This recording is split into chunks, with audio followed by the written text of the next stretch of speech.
Myra had been busy on the evening of March 30th. The night had found her helping Tiller tend to the scores of wounded boys. She had used her magic to close so many wounds and had reset just as many broken bones. She had been at this for hours. The stars were beginning to twinkle in the darkening sky and she had already lost count at the number of boys she had healed. Myra knew, however, that she wouldn't be able to last much longer. With each spell that she cast she felt her hands growing numb. At first the pain in her fingertips had been a dull throbbing, but it had grown to a burning sting. The skin on both of her palms and knuckles was red from the blood and from absorbing so much hurt. At last she had lost all feeling in her hands. "I'm sorry, Tiller," she said in a pained gasp, "I can't help you anymore."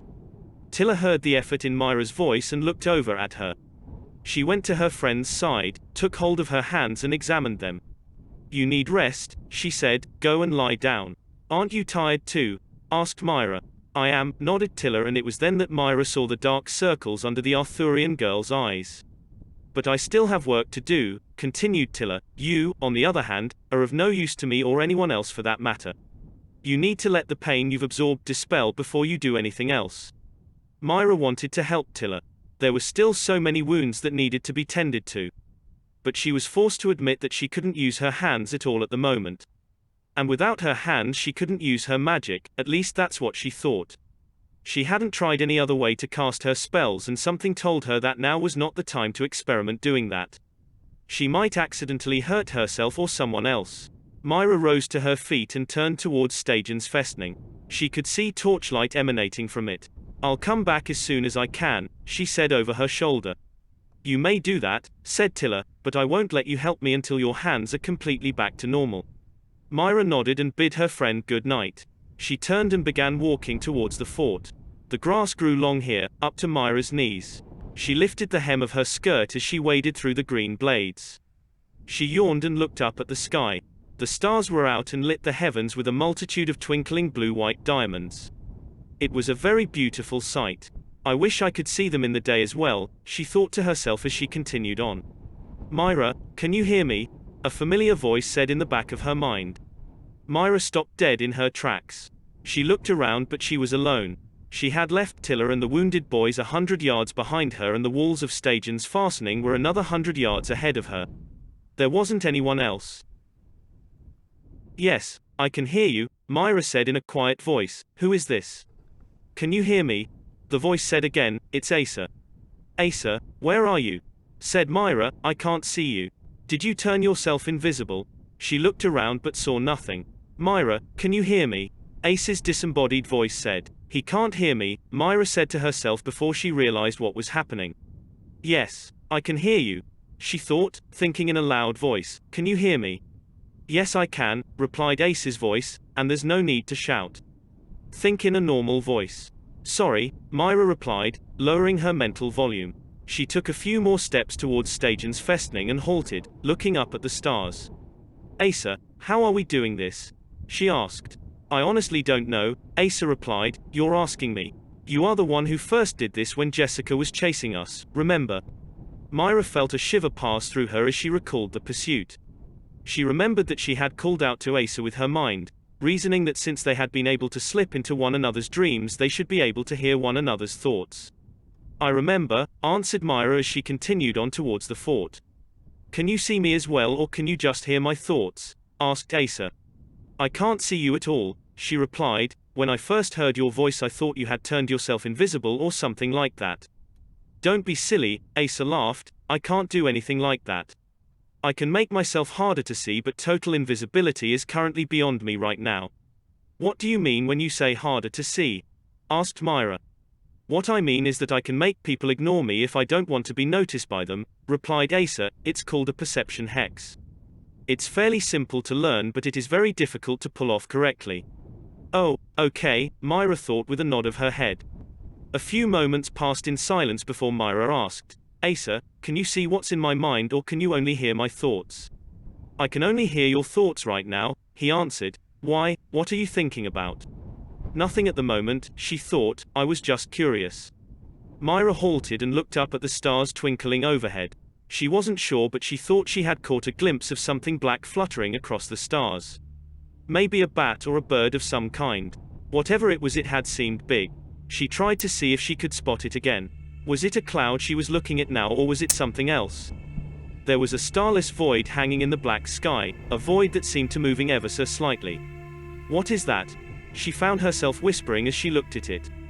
Don't worry about me peeking at anything I shouldn't, Asa reassured, breaking her concentration. I wouldn't dare. Good, thought Myra, turning away from the heavens, because if you ever do, I can imagine. Asa cut in, anyway, what are you doing right now? I'm coming towards you, I think, she replied. Are you in Statens Festning right now? Yes, I am, he answered. I'm in what they call the Great Hall. I can't see what's so great about it though, looks like a thatched barn to me. Or at least what I think a barn looks like. Asa, have you ever actually seen a thatched barn before? She asked. Well, no, not really, he admitted, but I have seen drawings of them in storybooks. I'm not sure if that counts, thought Myra. I've seen barns before, Asa. I'll be the judge if this great hall is one or not. I'll meet you at the front gates, or what's left of them, thought Asa. Okay, I'll be there in a minute, thought Myra. I'll see you there, thought Asa as he severed their telepathic connection. I can read minds now, Myra said to herself. What else can Asa and I do? She shook her head and turned towards the fort. Suddenly she became aware of something near to her, a presence of something magical, something powerful. Myra slowed, looked over her shoulder and saw the silhouette of a man. He was standing 30 feet away from her. He appeared to be hooded and cloaked. She couldn't see his face, but she saw his eyes from under his black cowl. They were burning red, like the heart of a fire. He was gazing right at her. Myra's heart leapt into her mouth. She turned and sprinted towards Statens Festning. The long grass snagged at her dress and slowed her down. Myra's chest felt tight as she gasped for air. She couldn't breathe. The lights of the fort glowed in the distance, a mere 50 yards away. So close and yet not close enough. Myra could feel the man's magic thrumming in the cool night air. It pressed up against her back as she ran, threatening to overpower her. Myra ran faster and faster, going as quickly as the hem of her dress would allow. She could see the gates now, and she could see Asa standing by the shattered doorposts. A lantern hung on the wall next to him, illuminating the area around it with warm light. Asa, she cried as she stampeded towards him. Asa waved to her and trotted a few steps towards her when he realized something was wrong. What is it? He called. Myra nearly collided with him as she slid to a halt. They stood under the lantern light. I saw he was, she stammered breathlessly. Myra, are you all right? Asa asked in a concerned voice. Myra gasped for air for a few seconds, bending over with her hands on her knees. Finally she got her breath back and she pointed out into the darkness. There's a man out there, Asa. She cried, he was sneaking up on me. Asa turned and looked out into the darkness but couldn't see anything. He raised his right hand up and formed a glowing globe of white light. It lit up everything around it in harsh brightness. It was so bright that Myra had to shield her eyes from its intensity. Asa thrusted his arm out and the orb shot from his hand, floating weightlessly over the ground. It hovered quickly over the patch on which Myra had run. It illuminated everything for dozens of yards in all directions. Neither Myra nor Asa could see any trace of this strange man. Myra, there's no one there, Asa said as he extinguished the floating globe. But I saw him, she protested. He was almost on top of me, he was so close. Well, there's no one there now, Asa said dismissively. But couldn't you feel his magic? Asked Myra. Magic? Said Asa. More magic than I've ever felt before. Said Myra. It was stronger than Jessica's. Myra, I didn't sense anything, said Asa. The only magic I can sense right now is yours and mine. But I'm telling you that I saw him, cried Myra. He had red eyes. Burning red eyes. They looked like they were made of fire. He was staring right at me, Asa. Red eyes? Asked Asa. Glowing red eyes, Myra corrected. In that case you definitely didn't see anything out there, said Asa. What do you mean I didn't see anything? Myra said angrily. I'm telling you I saw a man with glowing red eyes trying to sneak up on me.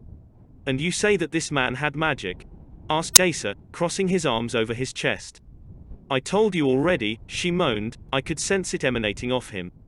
It nearly overpowered me. Myra, Asa said, stepping closer to her, if you had seen a magical person with glowing red eyes, then that would mean that that person was suffering a burnout.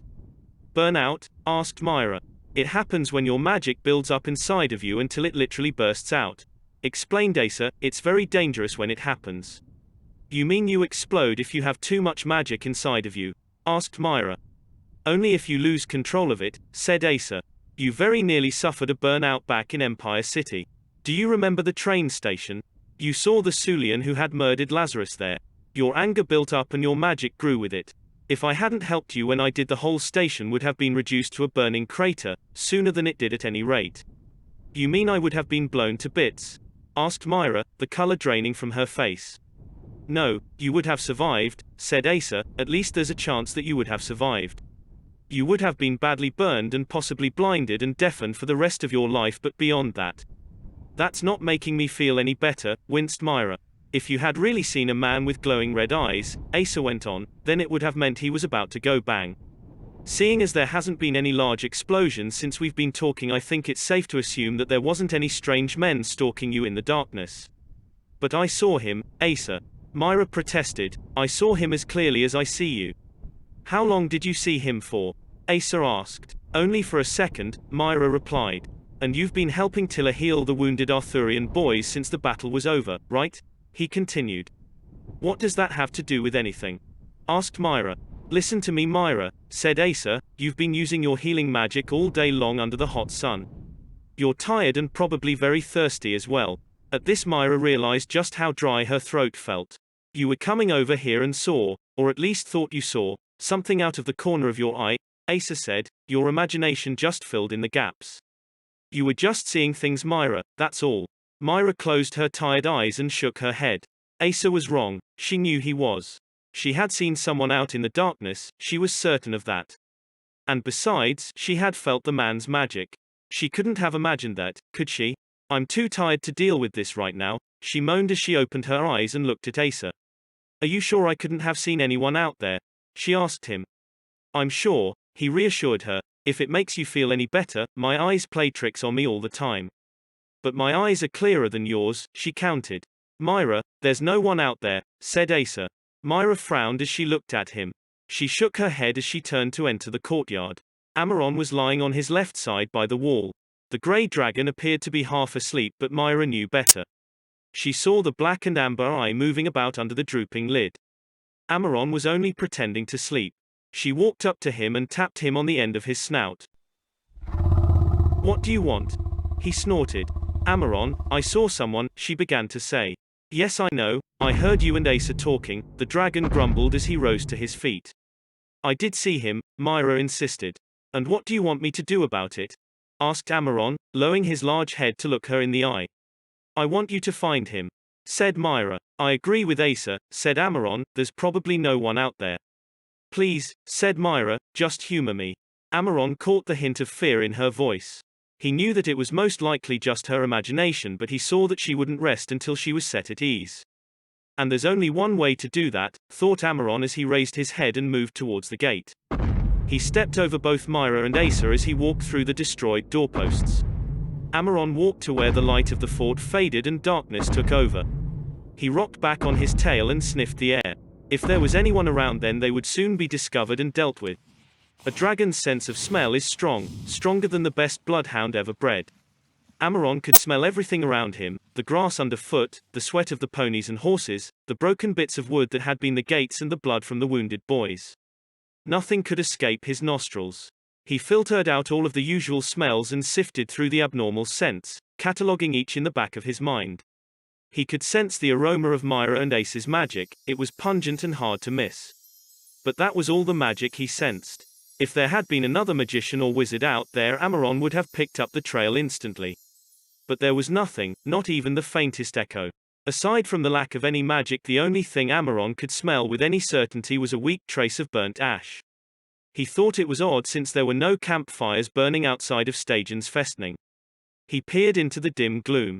The moon had gone behind a cloud and darkness had descended. Amaron's eyes pierced the inky shadows and scanned his surroundings. But again he saw nothing. There was nowhere for anyone to hide from his gaze, not a fallen log or a stone. Amaron's eyes narrowed and he shook his horned head with a snort. He turned back and re-entered Stygian's Festning. As I said, he said to Myra, there's no one there. I told you so, Asa smirked. Myra clenched her hands into fists. Frustration built up inside of her. Are you sure? She asked the bull dragon. Myra, if there had been anyone out there I would have spotted them, said Amaron as he reclined on the ground. But I'm telling you I saw someone, insisted the she-elf. You're starting to sound like a broken record, Asa muttered under his breath. I heard that, snapped Myra. You don't have anything to worry about, yawned Amaron, now go to sleep. It's past your bedtimes. The great dragon coiled himself up and tucked his head under his wing. As far as he was concerned the matter was settled. Unfortunately he hadn't counted on Myra's stubbornness. He must be using a perception hex or whatever Asa called it, said Myra. Amaron opened his eyes and peered at her. Those hexes don't work on dragons, he scoffed. I would have smelled the magic regardless if I couldn't sense anything else. But I'm telling you, Myra began. Fine, growled Amaron as he rolled over and leapt to his feet. He growled loudly and thundered out of the gates. Smoke curled out of his nostrils and fire flickered between his teeth. He knew for a fact that Myra wouldn't leave him alone until she felt safe. He knew one way to reassure her that nothing would harm her tonight. Amaron stood where the light of the fortress's lanterns and the darkness met. He stamped his three-toed foot into the ground as hard as he could. A tremor passed through the earth underneath him. Next he opened his wings and held them out to their full span. He was only able to do this with his left wing, his right was still too sore and stiff to move. Amaron opened his jaws, revealing his large white teeth. Hear me, you phantom, he bellowed as loudly as he could. I am Amaron, son of Amaroth. This girl is under my protection. Unless you wish to die, you will leave this place and never come back. Hear my roar and despair. With that Amaron roared and sent a blast of fire into the air. The stream of flames lit everything around him in a harsh red light. Nothing remained hidden from sight. There was no one to be seen. Amaron closed his mouth with a snap and snorted a jet of steam. He shook his horned head and turned away from the gloom. Just before he re-entered the fort he flicked the end of his tail and cracked it like a bullwhip. It sent out a sonic boom that rang in the ears of everyone within hearing. It was one last parting threat to anyone watching. He walked up to his resting spot and laid back down. Happy now, he grunted towards Myra as he coiled himself up and tucked his head under his bat-like wing. Myra had been stunned into silence by Amaron's outburst. She simply looked at the dragon and nodded dumbly. She was forced to admit that if anyone had been out there they would have been frightened out of their wits by Amaron's show of force. Only a total madman or a fool would try to sneak into Stygian's Festning knowing that there was an annoyed dragon within its walls. And maybe, just maybe, Myra thought that both Asa and Amaron had been right about her seeing things that weren't there. She was so very tired and thirsty. She needed rest. She turned to Asa. Let's go inside, she said, and turned towards the inner courtyard. Asa followed silently after her. Amaron watched them go. He chuffed a small laugh and fell asleep, dreaming of his newly acquired cattle herd. Myra and Asa entered through the inner gate and found themselves in the central bailey. Sitting atop a raised mound of earth was the great hall of the fort. It was a wooden structure made of sawn logs and carved beams. It was thatched with thick bushels of hay and straw. Light and fire smoke came out of the windows along with the sound of singing and laughter. A line of earthen and wooden steps ran up the mound to the doors. Sitting on these steps were Crest, Eric, Daniel and several other boys. They had all cast off their mail hauberks and helms and were now wearing their colored tunics. Many of them were sporting black eyes and bloodied noses. When they saw Myra and Asa coming towards them they jumped up and rushed to meet them. What happened? Cried Crest. Why was Amaron roaring like that? Asked Eric. What's going on? Said Daniel. Myra thought she saw something or someone out there, answered Asa. She was scared and wanted Amaron to frighten whatever it was away. What did he scare away? Asked Crest. Nothing, hissed Myra irritably, it was only a shadow. She pushed past Crest and moved towards the hall. Nothing, huh? Said Eric. Well, his roar certainly frightened us. We came running out the moment we heard him, said Daniel, scared the living daylights out of me. You and me both, chuckled Asa. I dare say that everyone for 100 miles heard his roar. Well, enough talk of dragons roaring at shadows, said Crest, let's go back inside. The night is cold and the feast is just getting started. While they had been speaking, Myra had walked up the steps and now stood before the double doors of the great hall. The doors were richly decorated with images of running stags and horses carved in relief. The hinges were black iron and the knobs were polished brass. The sound of a flute fluttered out from inside. Mixed with this music was the crackling of a roaring fire. It sounded sweet and lovely to Myra's ears. She stood listening for a moment before she put her hands on the knobs and pushed the doors inward. As she did so, a fiddle or something very close to it began playing and the music changed its note. Another stringed instrument, like a guitar, began to play. Myra stepped inside the hall. A fire was burning in a central trough that had been dug into the earthen floor. The smoke rose up into the high rafters and disappeared through a hole in the thatch. Along the walls were hung the yellow and gold banners of the Hart Lance's fur, which had yet to be replaced with the red banners of Crest's band. Alongside the banners were woven tapestries depicting scenes from Arthurian legends. On either side of the fireplace were long tables and low wooden benches. These were empty at the moment. The boys were gathered near to the head of the hall. There, set on a raised dais, was the head table and the throne of Stygian's festoning. It was carved in the likeness of a stag's antlered head. It sat empty, for only the leader of the fur was permitted to sit upon it. However, on either side of it was set a smaller, less decorated throne. On these chairs sat Carla and Emmett. The chieftains were the ones playing the music, Carla with his fiddle and Emmett with his flute. The boys were gathered at their feet. They were singing a lively and joyful song in their native language. Carla would start by singing one verse, then the boys would sing the chorus, and then Emmett would sing the next verse. Myra couldn't understand a word that they were saying, but she enjoyed the tune nonetheless. This went on for a good long while. Asa, Daniel, Crest, Eric and Rest came back into the hall. Crest ran up and leapt into the great throne, much to the applause of his fur mates. Carla let loose a booming laugh and smiled merrily at the boys. Emmett smiled and shook his head as he chuckled. "Don't stop on my account, my lords," said Crest. "Please, keep singing." Carla and Emmett nodded to Crest and then to each other before they began to play again. Myra, Asa and Daniel later learned the lyrics of the song and the story that it told. It was a ballad that had first been sung at the end of the Woodland War, and it concerned the two heroes who discovered why the trees had grown to such huge sizes. The song went like this. "Come sit around to listen to the tale I have to tell. Listen good and listen well, for here I will now tell of two great men of Arthuria who set out to break the spell. Nivek was of the first one and Nosira was his guide. Two great men of Arthuria set out to break the spell. Nivek was of the first one and Nosira was his guide. Now Nivek was no great woodsman, but wisdom he had in store. Nosira was a hunter and he was a great warrior. The woods did grow and hem them round and trapped them deep and dark.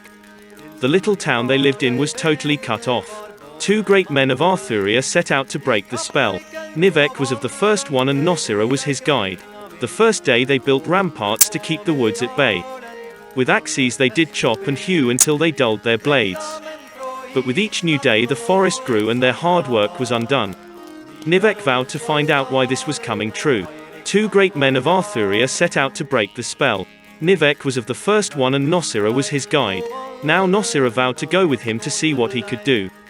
He swore that he would guide him through the dark forest's gloom. The two friends from Portage Berg set out upon their quest. They traveled far and wide to see whatever they could find. Two great men of Arthuria set out to break the spell. Nivek was of the first one and Nosira was his guide. At last they found the reason why the forests grew so fell. The fairy queen's wrath and power was set against all men, for her brother's life was cut short by a drunken woodsman's axe. Nivek and Nosira then fell into her deadly trap. Two great men of Arthuria set out to break the spell. Nivek was of the first one and Nosira was his guide. The fairy queen did hold them prisoner and threatened their lives. Nosira and Nivek both fought and kept their lives. They held and stayed all foes' advance, and until dawn found him there. Deep in Forest Hole they found the home of the fairy queen. Two great men of Arthuria set out to break the spell. Nivek was of the first one and Nosira was his guide. Together they came and spoke with her, and together they made a pact. She would take her kinsfolk with her and they'd go back to fairyland where she and all her kind belonged. The place where no mortal man has ever seen save in song. Back to fairyland where she and all her kind belonged. The place where no mortal man has ever seen save in song. The two friends cheered in triumph and turned home to Portage Berg. They sang and danced along the way, and soon men did hear their words. Back to fairyland where she and all her kind belonged. The fairy queen was never seen again save in song. Two great men of Arthuria set out to break the spell. Nivek was of the first one and Nosira was his guide. Two great men of Arthuria set out to break the spell. Nivek was of the first one and Nosira was his guide. And so the song ended, but the echo of the music lingered on long afterwards. The two chieftains put their instruments away and stood up from their thrones. The boys who were sitting by their feet got up and bowed to them.